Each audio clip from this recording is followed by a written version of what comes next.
हे इतकं सोपं नाही. हे गायन, हे वाजवणं, हे टाळ वाजवणं, हे बोलणं इतकं सोपं नाही. कोणाला काहीच कळत नाही यामधलं, तरी हातावर तंबाखू घेतात लोक आणि कीर्तन झाल्यावर मंडपाच्या बाहेर जातात, म्हणतात गाजा गोरखोतीची चर्चा असते.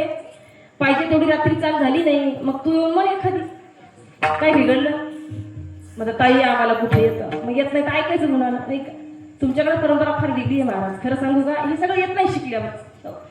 इथं कृपाच असावी लागते. लोक म्हणतात हे शिकलं की येतं, असाध्य ते साध्य करिता सायास कारण अभ्यास तू का म्हणे. हे लोक म्हणतात कलेचं दाव आहे. 10 वर्ष राहा आळंदीला सगळं अवगत होतं, पण मी अशी बरीच लोक पाहिली 10 वर्ष नाही 20 वर्ष आळंदीमध्ये राहिले, पण स्वराचा पत्ता नाही, थाप सुद्धा टाकता येत नाही, हरिपाठ सुद्धा वाजवता येत नाही, कारण कृपा झाली नाही माऊलीची. जोपर्यंत कृपा नाही तोपर्यंत होता कृपा तुमची पशु बोले वेद. हो पशुने वेद बोलावा, पण कधी कृपा झाल्याच्या नंतर. हो सांगू का, नेवासाला इथली कोण कोण हात लोक गेली हात वर करा. नेवासाला, नेवासा जिथं माऊली ज्ञानेश्वरी लिहिली त्या ठिकाणी बाबा गेले दादा. तिथं खांबाचं मंदिर आहे, बरोबर आहे, खांबाचं मंदिर आहे. आणि खांब तो त्या खांबाची आख्यायिका पाहिली तर त्या खांबाला टेका देऊन टेकून बसून माऊलीने ज्ञानेश्वरी सांगितली नाही का. ज्ञानेश्वरी सांगितली टेकून. मला सांगा, खांबाचं मंदिर झालं, ज्या वेळेला ज्ञानेश्वरी माऊली सांगत असतील त्यावेळेला खांबाकडे पाठ असेल का तोंड असेल? तुम्ही बोलता का मी घरी जाऊ का? माझी भाषा कळत नाही तुम्हाला? पाठीमाग इकडं कळते माझी भाषा. मी तुमच्याच जिल्ह्याचे, फक्त या टोकाला तुम्ही त्या टोकाला मी आहे नाही का. जिल्हा एकच आहे, नांदेड जिल्ह्याचीच आहे मी, पण फक्त हिमायतनगर तालुका नाही का. माझी भाषा तुमची भाषा सेमच आहे, थोडाफार फरक असेल नाही का. सारखंच आहे तुमचं आमचं. आमच्या गावात माणसं मेल्यावर जातात, कळालं का. ट्यूब थोडे उशिरा भेटतात तुमच्याकडे नाही का, आमच्याकडे मेल्यावर जातात मला नाही का. थोडस बोलत कीर्तन असावं. हो मी काय सांगत होते, ज्ञानेश्वरी सांगताना माऊलीने जेव्हा सांगितली तेव्हा पाठ खांबाकडे होती आणि तोंड इकडे होतं, म्हणजे पाठ लावली होती खांबाला. मला सांगा, ज्याला पाठ लावली, ज्याच्याकडे पाठ फिरवली माऊलीने, त्याची जर मंदिर होत असतील या महाराष्ट्राच्या मातीमध्ये, तर माऊलीने ज्याच्याकडे तोंड फिरवलं असेल त्याचं काय झालं असेल. पण ती कृपा तुम्हाला मिळणं फार गरजेचं आहे. होता कृपा तुमची पशु बोललेली. तिकडे नका बघा, इकडे बघा. आणि येतं कीर्तनात कुत्र तर येऊ द्या, उद्या लोक म्हणायला नको ताईच्या कीर्तनात कुत्र नव्हतं. समजलं ना. हे शिकल्यावर येत नाही महाराज. गायन वाजवणं इतकी साधी गोष्ट नाही. समाज फक्त कलेवर प्रेम करतो, समाज प्रेम करतो मदंगाचार्याच्या बोटावर, समाज प्रेम करतो गायनाचार्याच्या कंठावर, आणि बसलेला समाज प्रेम करतो कीर्तनकाराच्या ओठावर. याच्या पलीकडे तुमचं आमच्यावर प्रेम नाहीये.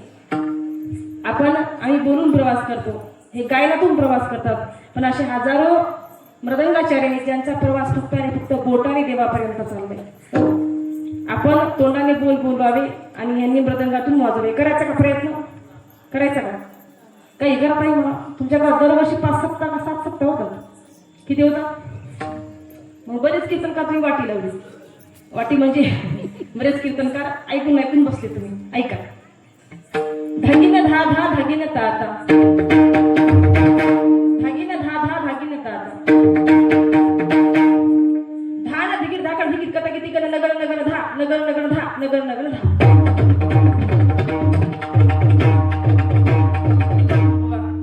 वाजवा टाळी नाही तर प्रसंग वाजवा.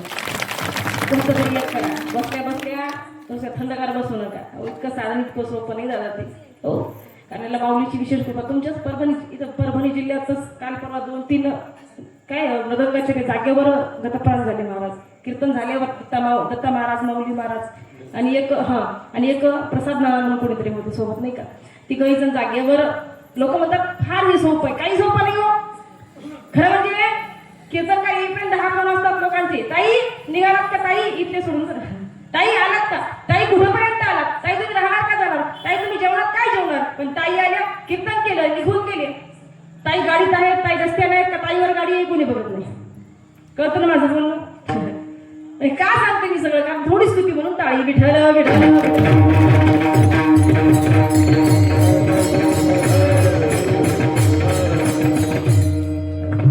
तुकोपर्यंत तुम्ही क्षणाक्षणाला विचार केला पाहिजे, कारण हा भवसागर फार अवघड. यातून करून जायचं असेल तर देवाचं नामचिंतन तुम्ही आम्हाला करावं लागेल क्षणाक्षणाला.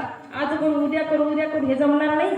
कारण ज्या देहावरती, ज्या काळावरती तुम्ही आम्ही विश्वास करतो ना, तो तुम्हाला आम्हाला सगळ्याला धोका देणार आहे.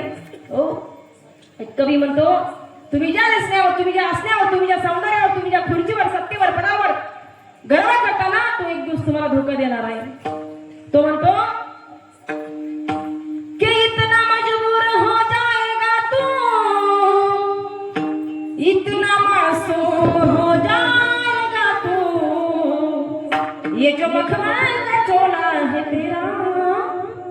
ऐकता ना शिरूरकर, ये जो मखमल का चोला है तेरा, एक फल में बदलना पड़ेगा, ये कफन में बदलना पड़ेगा.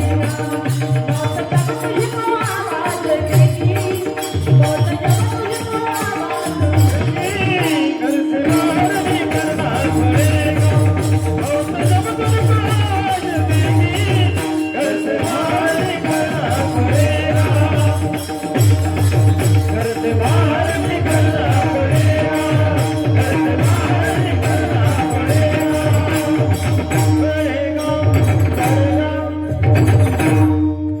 जिंदगी एक किराए का घर है, एक न एक दिन बदलना पड़ेगा. मौत जब तुझको आवाज देगी, घर से बाहर निकलना पडेगा. मग तिथं कोणी सोडवायला येत नाही. आपण करा सोडवणं. तिथं मग तुमच्या आमच्या कोणीच कोणाच्या जवळ येत नाही महाराज. कोरोनाच्या काळामध्ये सगळं अनुभव होतो मी आम्ही. ज्याचा अंतकाळ आला ना ते चुकत सुद्धा नाही. थोडक्यात एक उदाहरण सांगते. असं म्हणे गरुडाला सुद्धा असंच वाटलं की आपल्या घरी यम येणारच नाही, काय येणारच नाही का.